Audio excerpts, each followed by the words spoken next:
మహిళా బిల్లు సహా కేంద్ర ప్రభుత్వం లోక్సభలో ప్రవేశపెట్టిన 3 కీలక బిల్లులపై నేడు సుదీర్ఘ చర్చలు జరిగిన అనంతరం ఓటింగ్ జరగనుంది. డీలిమిటేషన్ బిల్లులకు సాధారణ మెజార్టీయే అవసరమైనందున అవి సులభంగానే ఆమోదం పొందే అవకాశం ఉంది. రాజ్యాంగ సవరణ బిల్లుకు 3/2 మెజార్టీ కావాల్సి ఉంటుంది.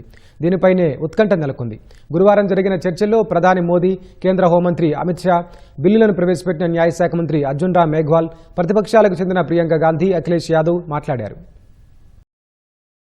మహిళా రిజర్వేషన్ల చట్టాన్ని అమలు చేసేందుకు వీలుగా తీసుకొచ్చిన రాజ్యాంగ సవరణ బిల్లును, నియోజకవర్గాల పునర్విభజనకు సంబంధించిన మరో 2 బిల్లుల్ని గురువారం లోక్సభలో కేంద్ర ప్రభుత్వం ప్రవేశపెట్టింది. మొదట మహిళా రిజర్వేషన్లకు సంబంధించి 131వ రాజ్యాంగ సవరణ బిల్లుపై చర్చ ప్రారంభించిన న్యాయశాఖ మంత్రి అర్జున్ రామ్ మేఘ్వాల్ 33% రిజర్వేషన్లు కల్పించేందుకు ఉద్దేశించిన నారీశక్తి వందన్ అధినియంను ఇప్పటికే పార్లమెంటు ఆమోదించిందని గుర్తు చేశారు. అయితే ఆ చట్టాన్ని ప్రస్తుత రూపంలోనే ఉంచితే 2029లో మహిళా రిజర్వేషన్లను అమలు చెయ్యలేమని పేర్కొన్నారు. 2026 జనగణన ఆధారంగా రిజర్వేషన్లు అమలు చేయాలని ప్రస్తుత బిల్లులో ఉన్నట్లు గుర్తు చేశారు. ప్రస్తుతం మహిళా రిజర్వేషన్లను అమలు చేయాల్సిన సమయం వచ్చిందన్న ఆయన ఆర్టికల్ 368(2) ప్రకారం కేంద్ర ప్రభుత్వం ఎప్పుడైనా ప్రజాహిత నిర్ణయాలు తీసుకోవచ్చని పేర్కొన్నారు. ఈ క్రమంలోనే 3 బిల్లుల్ని లోక్సభలో ప్రవేశపెట్టినట్లు వివరించారు.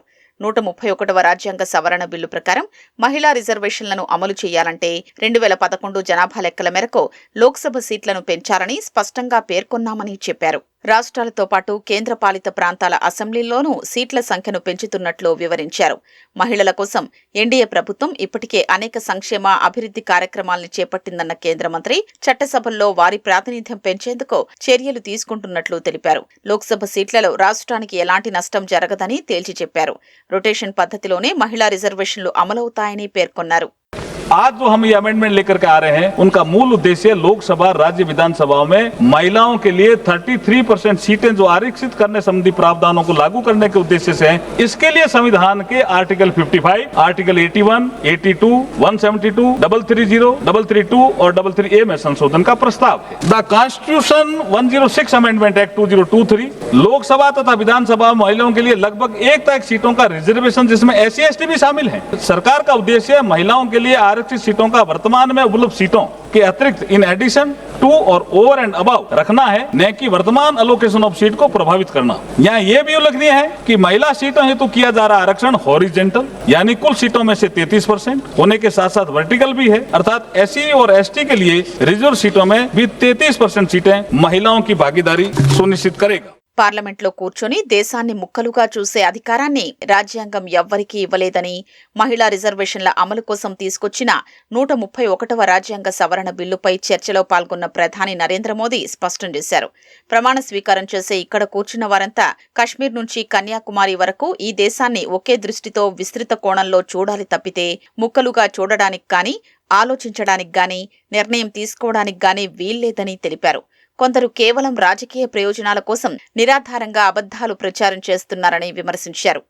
चाहे दक्षिण हो, उत्तर हो, पूर्व हो, पश्चिम हो, छोटे राज्य हो, बड़े राज्य हो, मैं आज एक जिम्मेवारी से कहना चाहता हूं कि निर्णय प्रक्रिया किसी के साथ भी भेदभाव नहीं करेगी।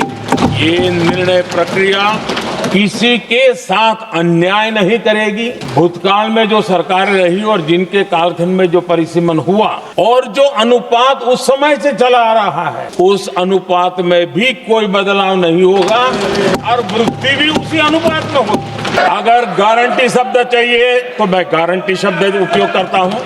वादा की बात करते हो तो मैं वादा शब्द उपयोग करता हूँ। अगर तमिल में कोई अच्छा शब्द हो तो वो भी मैं बोलने के लिए तैयार हूँ।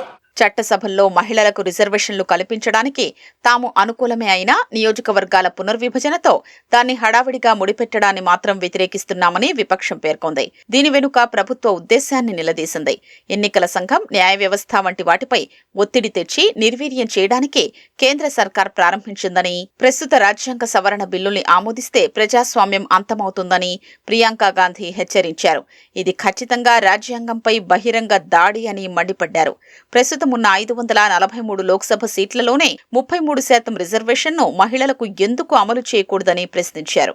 संसद में भारत के हर प्रदेश की भागीदारी 1971 में निश्चित तौर पर तय की गई थी और इसमें परिवर्तन लाने पर रोक लगाई गई थी। लेकिन इस विधेयक के तहत ये सब बदलने जा रहा है। जिस तरह असम में इन्होंने मन चाहे सीटों को काटा पीटा, विपक्षी दलों के नेताओं की सीटों का विभाजन किया और अपने राजनीतिक फायदे के लिए नई सीमाएं बनाई, उसी तरह ये पूरे देश में चला। इसका मतलब ये है कि परिसीमन आयोग में सरकार द्वारा चुने गए 3 जने इस पूरे देश के प्रदेशों का वजूद, देश के लोकतंत्र में उनकी भागीदारी और उनका महत्व तय करेंगे। अगर ये विधेयक पारित होता है तो समझ लीजिए कि इस देश में लोकतंत्र खत्म हो जाएगा।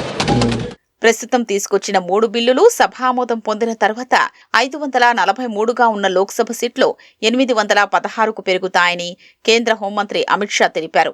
జనాభాతో సంబంధం లేకుండా అన్ని రాష్ట్రాల్లో 50% సీట్లు పెరుగుతాయని, దక్షిణాది రాష్ట్రాలకు వీసమెత్తు నష్టమూ జరగదని స్పష్టం చేశారు. दक्षिण का जो पूरा नैरेटिव बनाया जाता है उसको अगर हम सोचते हैं तो अभी 543 सीटों में जो आपके द्वारा बनाया गया है उसमें 129 सांसद इस सदन में बैठते हैं। 23.76% दक्षिण के सांसदों का यहाँ शक्ति है। अब 50% वृद्धि होने के बाद 129 की जगह 195 सांसद बैठेंगे और उनकी शक्ति 23.97% मतलब 24% होगी। तो शक्ति बढ़ नहीं रही है, कम नहीं हो रही है, बढ़ रही है।